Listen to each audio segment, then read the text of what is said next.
who was involved the summer of 1965 in the project called SCOPE, which stood for the Summer Community Organization and Political Education.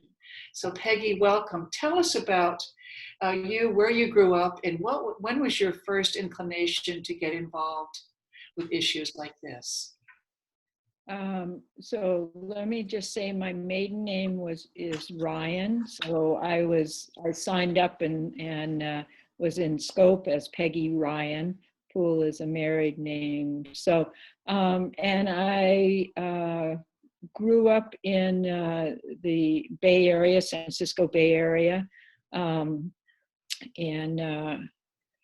I first became interested or became involved in any kind of political activity when in 1959, 1960, when I was very active, even though I was only 13 at the time, but I was very active in volunteering for Kennedy's election and did a lot of canvassing and envelope stuffing, etc. And that's when I became first involved. I think my sensitivity and awareness of racial inequalities and the injustice probably stemmed mostly from the neighbors that lived across the street, who were, he was a Greek Jew, and his entire family was killed in Auschwitz. He survived as a very young man, and his wife was a Dutch Jew and was in hiding the entire Nazi occupation. And their stories really just inspired me as a child and got me interested in history and in justice. And so those were the two things that combined to kind of set me on path. Peggy, what was it about SCOPE that made you want to become involved? Well, I'd like to say there was something in particular, but actually what it was is I knew from the summer before friends of mine, my closest friend in high school, her older brother was in Mississippi with SNCC and became very interested in that and wanted to go down south. At that time I was still in high school. And so anyway, the next year when I was in my freshman year of college and I turned 18, I knew I wanted to go down south. I wanted to go down south with SNCC actually, but SNCC initially rejected my request and said they weren't going to have a summer program. And then, you know, Selma happened, and then SCOPE started. And so I applied to SCOPE. I mean, I'd always been inspired by Martin Luther King, obviously. But anyway, and then SNCC actually sent me a letter saying, yeah, you can come. When can you come? But they wanted me to come like early in June, and college wasn't out then, whereas SCOPE worked out just perfectly. And so that's why I came to Atlanta with SCOPE. Well, here today with us, we also have someone else that was also involved that summer, and that's John Reynolds, who is now the president of an organization called SCOPE 50, a newly formed group in which we're trying to record these oral histories and preserve voting rights. So, John, welcome. And can you tell the viewer very briefly, John, what that project was that summer? The SCOPE project? Mm-hmm. Well, for me, it was very important. It changed my life.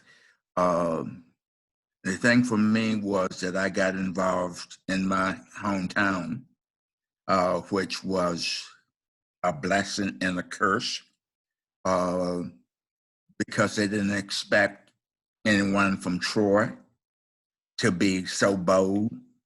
So they overlooked me.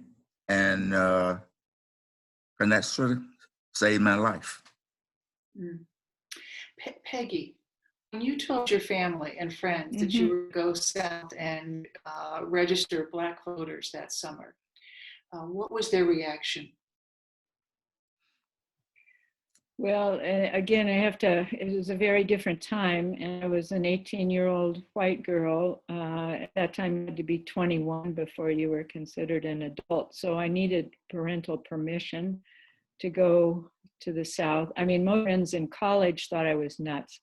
And my family, not my parents, but the rest of my family also really disapproved. Because it wasn't the kind of thing that they expected a girl to do or wanted a girl to do. But I knew with my parents that there would be a lot of pushback. So I actually went to the college counseling center and talked to a psychologist and said, how do I convince them to let me go? And he said, write them a letter. That way, when they say no, they're saying no to the letter rather than to you in person. And then maybe you have a chance to get them to reconsider.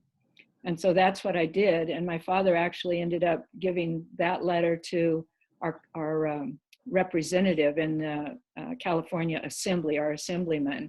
And it's now, and he read it into the Assembly record. It's in the record, the letter as I wrote it to my parents. I don't have the exact date, but it was in 1965, obviously early. And then at that point, my parents had to say yes, so they did. And as you may recall, Scope actually requested that you send them, your parents had to sign that it was all right for you to come down south. So I have that too. And what was your assignment when you went south? And where did you stay? Well, I went south. I was single.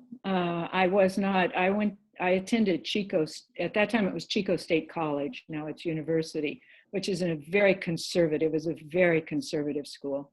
And there was no SNCC chapter, there was no Scope, there was no SDS, there was nothing left.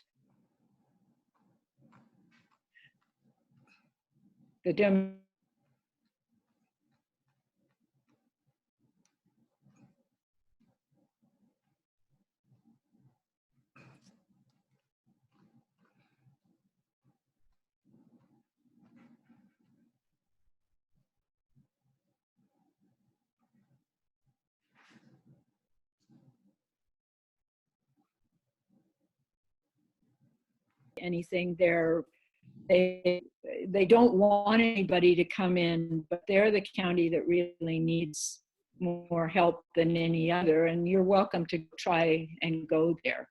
And so we did, and the young people embraced us immediately. And so I lived with local families and generally didn't stay any more than a few days because it was a burden, obviously, both financial and there was a threat of violence. So I stayed with numerous different families during the summer in Sussex. Did the families that you stayed with have experienced any kind of retaliation because you were staying with them?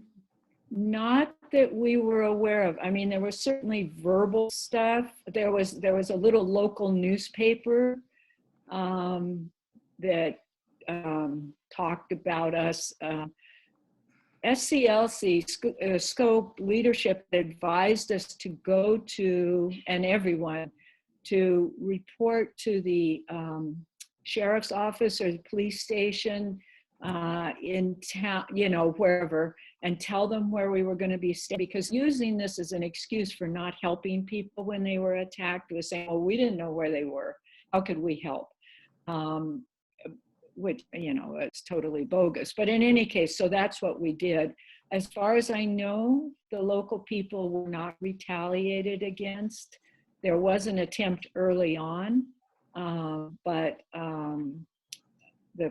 that fizzled out. So, yeah. Did you yourself, Peggy, experience any danger or violence, or did you ever go to jail? I did not go to jail, and we were not arrested at any time. There was the threat of violence sometimes. The only time that there was any violence was we'd gone to a laundromat in Waverly, which was the county seat. Well, yeah, I think it was the county. Anyway, it was the largest county, largest town in Sussex. Anyway, we'd gone into this laundromat to wash our clothes, just innocently, to tell you the truth. I mean, we hadn't thought, and this was well into the summer, at least a month or so we'd been there already. And some of the young Black kids came with us. You know, they just like to hang around and talk. And, you know, I mean, there wasn't much going on in a rural county in Virginia when school's out. And so anyway, they came with us, but it just enraged the owner of the laundromat. And he threw stuff around. He threw our clothes onto the floor. He got a toothbrush and with some bleach and he was pretending to clean out the washing machines. And then there was another young woman that had joined us, an ex-student from Germany, Elke, and he first, and then he tried to lock us in, and then, but he said, well, you know, that's kidnapping if you're not gonna let us out, you know.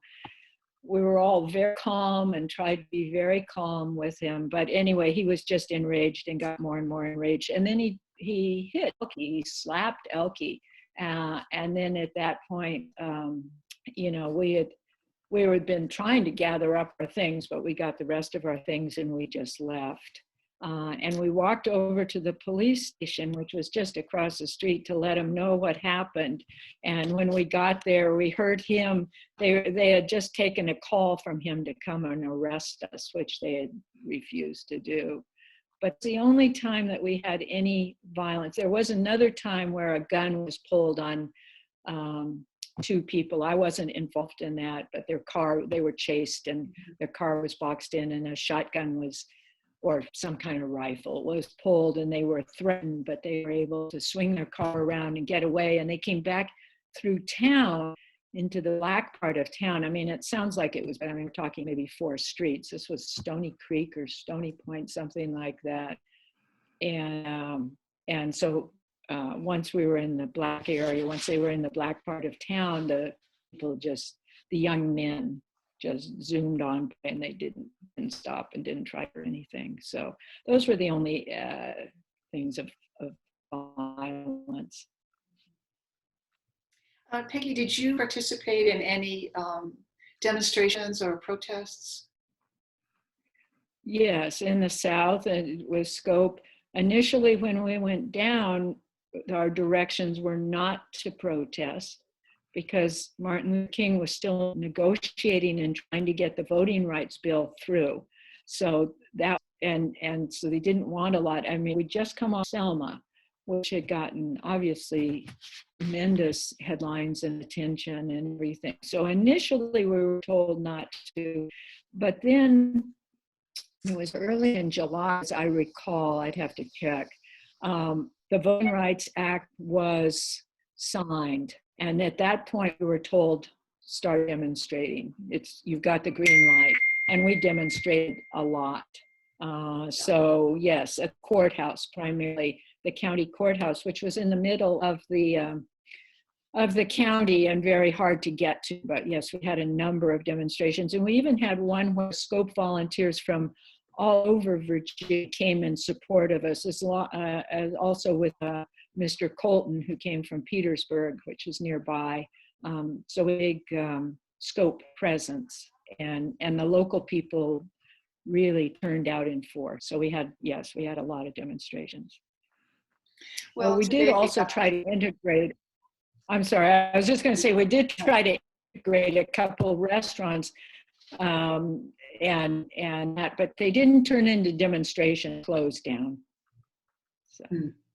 Well, certainly this summer in 2020, we're experiencing a lot of protests and demonstrations, particularly for Black equal rights, and in many cases for voting rights. How do you feel about that, Peggy?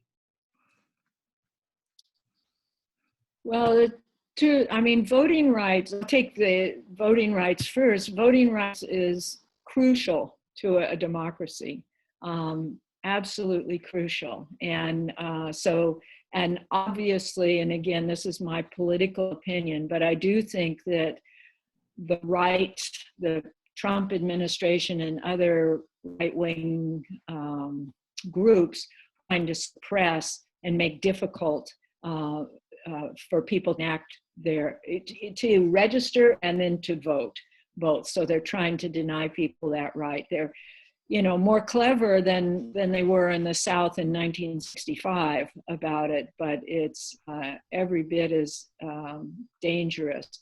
The Black Lives Matter movement is really the first time since the 60s that I've really felt energized again. And especially I think because there's so many young people now, and it's gotten attention that it deserves. I mean, we're a long way, but there are also some Black intellectuals now, like Ta-Nehisi Coates and Brian Stevenson and other people that are really articulate and are commanding attention on the national scene. And there are others. I mean, there's some amazing Black women out there too. So I'm very hopeful. I mean, it's not going to solve the problem, but little steps. Okay. And Peggy, can you tell us particularly one story from your memory that stands out that summer 1965 when you were involved about how you were received by the Black community, perhaps one individual?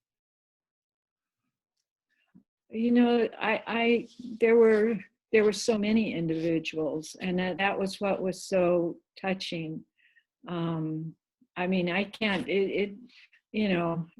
I get very emotional when I talk about this, because we went into rural Virginia, the only employer in the county of any size was the lumber mills, which was owned by Garland Gray, who was a terrible racist. I mean, and a very powerful man in the Byrd machine, the Harry Byrd machine in Virginia. And these people, I mean, there's often, the streets weren't paved in Waverly. A lot of the people did not have electricity or running water. There was no trash pickup there. I mean, so garbage was everywhere. I mean, it was just, it was impossible. And I could go on in all the ways that Black Americans were discriminated against. And yet they opened their arms and their homes. They trusted us. I mean, I was 18, Lanny was 18. I don't know, we were all young white college students. And they just were so brave, so courageous, that it was amazing. It changed, like John said, it changed his life. It changed my life. Definitely. Yes, well, speaking of John Reynolds has been listening in here. He's the president now of Scope 50. Peggy, when did you and John first meet?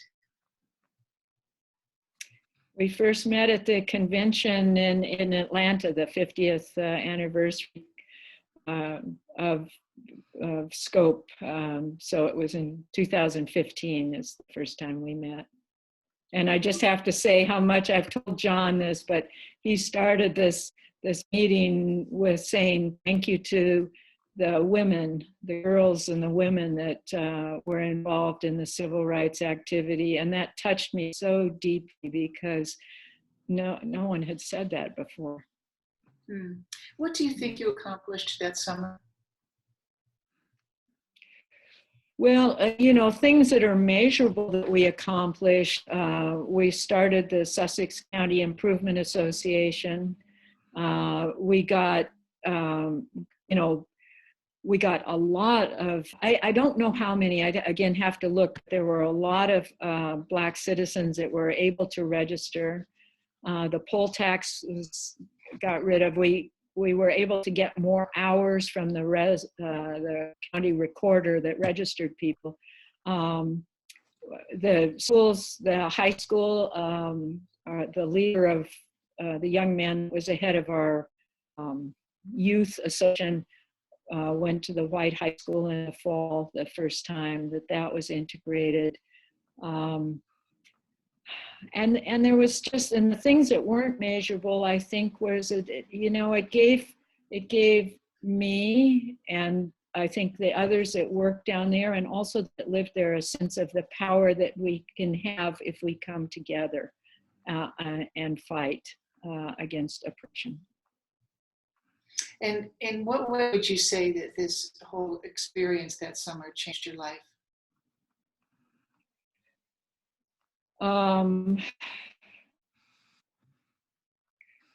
Well, it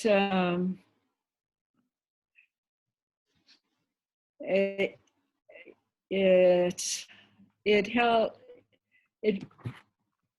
It made it clearer to me that I needed to focus. I think that focusing on what you can do. So, I couldn't get a bill passed on my own or something, but what I could do was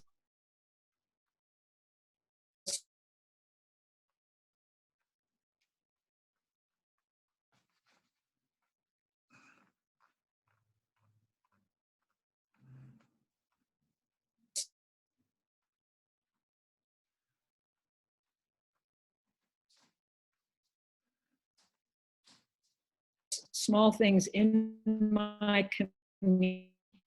I was a nurse I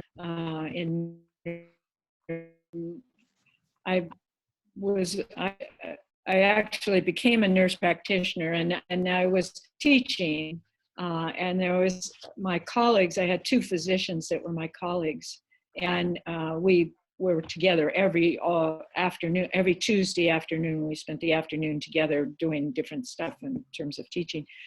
And one of them said to me, "I never vote, it doesn't matter." I mean, we live in San Francisco. In Berkeley, where I lived at that time, there was one Republican out of every 11 voters. So we live in this blue bubble, very, very blue bubble. But so anyway, he said to me, "I never vote. It doesn't count. It doesn't mean anything." And I said, I risk my life for your right to vote. And I said, maybe I overstated that. And he's like, no, tell me what you mean. And so I talked to him about it. And not only has he voted ever since, but he takes his sons with him when he goes to vote, so that and I think that, telling people a little bit of history about what it was like when, a group of people, because of the color of their skin, was denied the right to vote, and the impact that had on every part of their lives, then hopefully they would understand that it is important, even if you think, oh, it doesn't count, but it does. It definitely does. That's wonderful. I think the way that you just summed it all up. Now, Peggy, thank you. And our Scope 50 president, John Reynolds, who's been listening in here. John, is there anything else you might like to ask Peggy? Yep, Peggy, did you feel protected by Black women, or did you feel that they was jealous? Oh no, I never jealous, never. No, they were fierce. I totally felt protected. I mean, the young Black men and older Black men also were very protective. Never underestimate a woman. Well, I thank you, my sister. You did a marvelous job back then, and you are continuing to serve. Thank you. Yes, thank you, Peggy Poole. We appreciate your insight and your memories and all your service, particularly in voting rights. Thank you both. And John, thank you too. Bye-bye. Bye. Thank you, Mary. Bye-bye.